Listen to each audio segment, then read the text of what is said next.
여러분 안녕하십니까? 여행을 통해 행복한 삶을 추구하는 김여행 작가입니다. 오늘은 터키 이스탄불을 탐구합니다. 이스탄불은 동쪽 신도시와 마리마라해를 잇는 해양 요충로이며 도시가 지인 유럽 땅은 보스포러스 해협인 금과콘을 끼고 있는 구름으로 천혜의 방어 진지입니다. 그래서 먼 앞날을 내다본 로마 콘스탄티누스 황제가 동로마를 개척하고 비잔티움을 콘스탄티노플로 개명한 이래 동로마는 1000년 넘게 번성합니다. 아시아 대륙과 유럽 대륙의 관문이라 엄청난 메리트가 있는 도시이고 로마 가톨릭 교회, 그리스 정교회와 이슬람교로 이어진 종교와 문화 그리고 문명도 엄청납니다.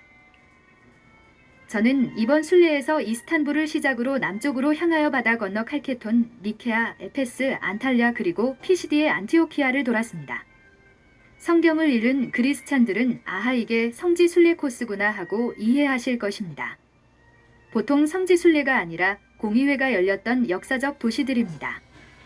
이 순례길은 개인 배낭 여행이라 교통편 확보에 애로가 많았습니다.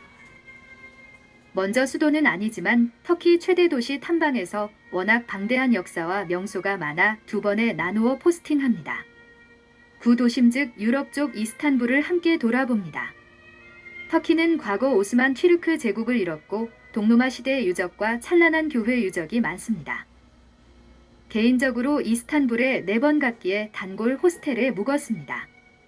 한국인이 주인인데 동양 호텔 호스텔입니다. 슐탄 아흐메트 역 바로 아래라서 찾기도 교통도 좋습니다. 하루 10유로 정도입니다. 최고의 명소는 바로 아야 소피아 대성당입니다. 신성한 지혜의 성당 뜻이죠. 원래 콘스탄티누스 2세가 지었으나 화재와 지진으로 대파되고 현재의 모습은 537년 유스티아누스 황제 때 완공된 대성당입니다. 도움 높이가 55m나 됩니다. 기둥도 없습니다. 그 옛날 어떻게 이렇게 건축했을까 경탄합니다. 지금도 이렇게 짓기 어렵습니다. 사진에서 왼쪽 종탑 즉 미나렛은 후세의 이슬람이 지은 것입니다. 소피아 대성당 맞은편 블루 모스크는 미나렛이 6개입니다. 미나렛 수가 사원격을 나타냅니다. 블루 모스크는 지붕 타일색을 딴 별칭이고 본 이름은 슐탄 아흐메드 1세 자미 즉 무덤이며 사원입니다. 오스만 제국 슐탄인 아흐드메드 1세가 1609년에 완공하고 나서 앞에 있는 소피아대 성당에 빗대어 내가 이겼다고 할 만큼 잘 지은 모스크입니다. 높이는 좀 낮은 43m인데 내부에 아무것도 없습니다. 단지 성직자인 이맘이 쿠란 낭독하는 독서대만 높게 만들어 놓았고 바닥은 양탄자입니다. 꿇어앉거나 엎드립니다. 아야 소피아 대성당을 둘러보면 놀랄 일이 많습니다. 예수님과 성모님 그리고 사도들의 성화가 회칠이 벗겨진 채 있습니다. 원래 있던 것을 동로마가 멸망하고 대성당을 접수하자 슐탄이 모스크로 쓰기 위해 개조하면서 성화를 제거하지 않고 회칠을 하여 보존한 것이 천만다행입니다. 거의 복원했습니다. 고맙기도 하지요. 얼마 전까지 박물관으로 썼는데 현 대통령이 다시 모스크로 전환해서 전 세계의 지탄을 받고 있는데 눈 하나 꿈쩍 안 합니다. 아야 소피아는 박물관이라 티켓을 사서 입장했는데 블루 모스크는 사원이라 무료 입장입니다. 무슬림들은 바깥 수도에서 손과 발 얼굴을 반드시 씻고 들어갑니다. 모스크 앞에 히포드롬이라는 광장이 있습니다. 지금은 평화스럽지만 전차 경주도 열렸고 슐탄 친위대 부하들이 반란을 도모하였다고 하여 수천 명을 모조리 사륙한 피해 장소이기도 합니다. 이집트에서 노획한 오벨리스크도 있고 하이제 비레름 샘도 있습니다. 3마리 뱀 모양의 나선형 기둥은 330년 콘스탄티누스 황제가 그리스 아폴로 신전에서 약탈해 온 것입니다. 해변 쪽으로 그리스 정교회 총대주교자 대성당과 신학교가 있습니다. 그리스 정교회뿐만 아니라 모든 정교회의 수장의 지위를 갖습니다. 지금은 이스탄불과 인근 지역 몇 개의 본당을 관할하는 명목상 대표지만 교황님과 1000년 전 종교 간 갈등을 해소하는 역사적 화해 만남도 있었습니다. 성전에 들어가 보니 독특합니다. 크지는 않지만 고급스럽다고 할까요? 의자도 있습니다. 러시아 정교회와 다릅니다. 아야소피아 대성당 앞지하 저수지 궁전이라는 예레바탄 매표소입니다. 물탱크인데 길이 140m에 폭 70m로 물 8만 톤을 저장한다니 대단합니다. 6세기에 유스티아누스 황제 때 건축했다고 하니 참 대단합니다.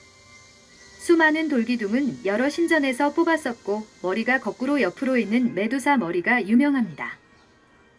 저주받은 메두사의 얼굴인데 그리스 신화에서 쳐다만 보아도 돌이 된다는 전설이 있어서 그렇게 했다고 하여 좋은 관광 명소가 되어 있습니다. 구시가지 야경도 추억거리입니다. 서쪽 구시가지와 동쪽 신시가지는 두 개의 다리와 지하터널 열차로 연결되는데 그래도 크고 작은 도선과 유람선들이 많이 운항합니다. 지도에서 북쪽으로 침입하는 외적을 막기 위해 삼중성곽을 쌓아 난공불락으로 만들었습니다. 413년 데오도시우스 황제 때 시작하였습니다. 구시가지 마지막 명소는 토파프 궁전입니다. 여러 실탄들이 거주하며 증축하여 진기한 보물과 보배가 많습니다. 접시나 장신구도 화려합니다. 정원도 여러 개입니다. 한 사람이 이렇게 호화롭게 살다니. 영화 오리엔트 특급 실제 현장입니다. 여기서 프랑스 파리까지 요즘 말하면 크루즈 여행처럼 호화 철도 여행을 했던 시발점입니다. 역은 지금도 사용 중이고 당시 장난감 같은 기관차도 전시되어 있습니다. 이스탄불 교통은 지하철보다 지상철 트램이 잘 되어 있습니다. 역계찰구는 우리가 보기엔 허술해 보입니다. 갈라타 다리 밑에 해물 식당이 많습니다. 특히 고등어 구이가 일품입니다. 먹거리 노점상도 많아서 한나절 걷기 재미있습니다. 옥수수 구이는 옥수수에 버터 발라 구운 곳인데 우리 입엔 잘 안 맞습니다. 그저 도너츠 같은 시미츠 빵이 최고지요. 이스탄불의 잠이라고 불리는 이슬람 사원이 아주 많습니다. 얼핏 보면 모양도 비슷비슷하여 가보아도 슐탄묘가 다를 뿐 우리로서는 구분이 어렵지만 역사적 유산이라 무슬림들이 많이들 옵니다. 터키엔 어디 가니 찻집이 많습니다. 피곤할 때 홍차 한 잔 좋습니다. 여러분, 오늘 여기까지입니다. 다음엔 신시기지 즉 아시아 쪽 탁심 등 여러 곳 안내합니다. 구시가지 못지않게 볼 곳이 많습니다. 감사합니다. 태세쾌름 애드림